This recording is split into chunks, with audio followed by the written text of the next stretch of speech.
So we're going to touch upon another point about the differences between pros and amateurs, and it's a point that someone made on my social medias very well, was the difference in the kind of movements that the professionals are making compared to amateurs.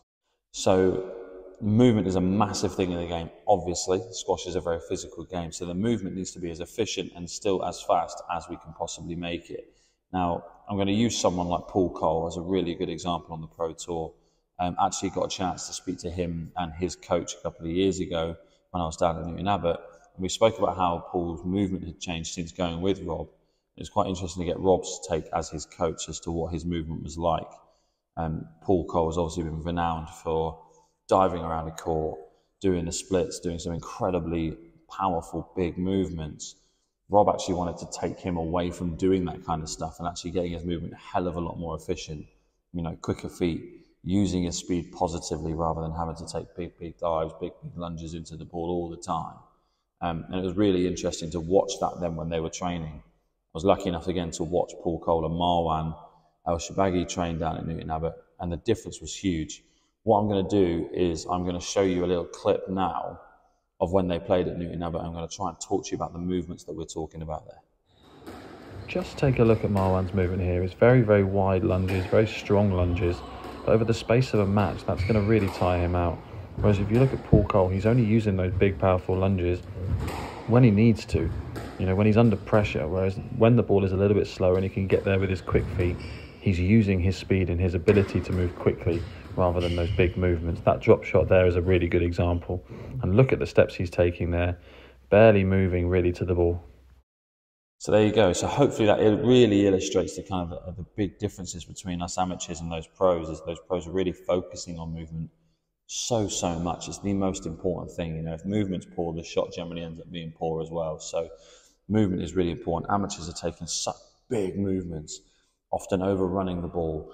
You know, it's so common that you see either getting too close to the ball as an amateur. It's one of the biggest faults that I see when I'm coaching. So there we go, another point about the differences between pros and amateurs covered. I'll do one more tomorrow, and we'll probably leave it there because I don't want to talk for hours and hours and hours in these videos. I'm going to make them as short as possible so they're not that dull. But busy day for me ahead now. Another full day of coaching. University groups coming today, which would be great. Giving the racket to the giveaway winner, Will, today, which would be awesome. So managing to see him to make sure he gets his racket. Can't wait for that. And yeah, full day of coaching, finish at about 8 o'clock tonight. Full day of squash in the bag. Now, obviously, if we dive into the real differences between professionals and amateurs, there are lots and lots of reasons as to why the professionals are better, such as practice time, funding, all the kind of really obvious stuff. The stuff that I'm talking about and that I speak about in lessons is almost the match play stuff, and obviously the better technique means they can execute certain things. But for me, it's a massive thing mentally for amateurs to really think about, is actually the game plan that they're going in with. The pros that are on the tour will have a game plan for every single match. Now, each player has a different style, so obviously their game plan kind of almost is built around the person that they're playing. But fundamentally, they all create it the same way. If you actually dive in to a professional game of squash, 99.9% of players will create from just a really good, solid length at the back of the court. Now, the amount of times that I see my lessons or amateurs at the club get into this kind of three-quarter, mid-court area of the court in a rally, the amount of times that I see an amateur just go for a really random winner from kind of just behind the service box is crazy to me. When actually, if you look at the professional game, when they're in these sort of areas, unless it's stupidly loose and they're in the middle of the court, generally if we're inside this alley and it's just a bit of a shorter length, aka an error from their opponent, what they're trying to do is they're still looking at the same target at the back of the court. The difference is now they're able to really step on that length and hit an aggressive length to the back of the court to gain control of that rally, to gain the tee position that they're looking for. So then once they have won that tee with that aggressive length to the back of the court, all of a sudden that ball is now in behind their opponent where they might be able to force a lift or just a looser length or even the boast if the shot's good enough. And now they're in a position to be creative on court. Now they're in a position where they can bring their individual styles into the game.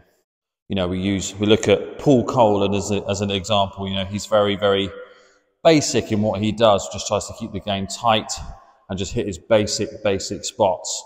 Whereas we've got someone like Ali Farag, who likes to kind of use the boast across the middle of the court a lot more than someone like Paul Cole. Likes to use that kind of soft working boast, that two-wall boast, to move my opponent from this corner into the front one here.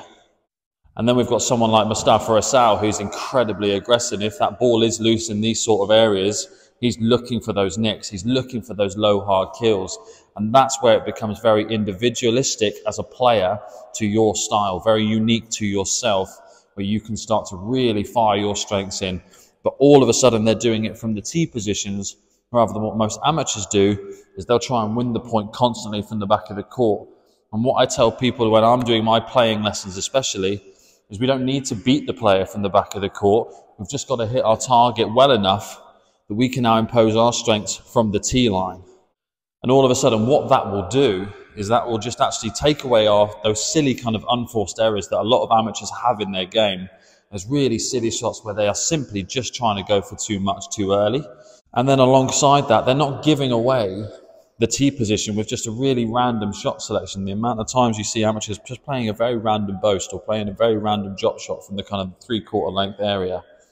Unless it's inches above the tin, they're going and getting it. And it's just one of those that you don't see many players from the back of the court, bar maybe your James Willstrops of this world, who are incredibly talented with their racket, really playing drop shots from the back of the court. And a big thing here is if pros are playing a boast, an aggressive boast from the back of the court, for example, it is that two-wall working boast, which is a couple of feet above the tin, but it stays short. It makes that player go get it. So it's used as a working shot rather than used as a winner, which is where I think us as amateurs go wrong, is we're constantly looking for that winner from every inch of the court, and we might not even be in a position to hit it. So I hope you find those little tips, those little insights as to what I believe as a squash coach and as a player are the differences between pros and amateurs. If you've got any questions, if you've got any feedback for me on those kind of tips, please leave a comment down below or message me on my socials, because I'm really intrigued to hear what you guys think the differences are and how we as amateurs can get better. So thanks again for watching today. I know this one was a little bit of a longer video because it's been through the space of a few days, but ultimately I'm really hoping you're taking a lot from these little coaching videos. The next video I release, which will be next week, is actually a match play video. I'm having a hit with Josh Smart, and I will be filming the whole match and giving you insights in between games of how I'm feeling, maybe how Josh is feeling as well, and what we're trying to think whilst we're playing the game. Finally, don't forget to subscribe and share the video with all your squash friends. I want this getting out to as many squash players as possible. The more of us that are together in this community, the more we can help each other learn the game and grow the game. And I will see you all next week for my match play video.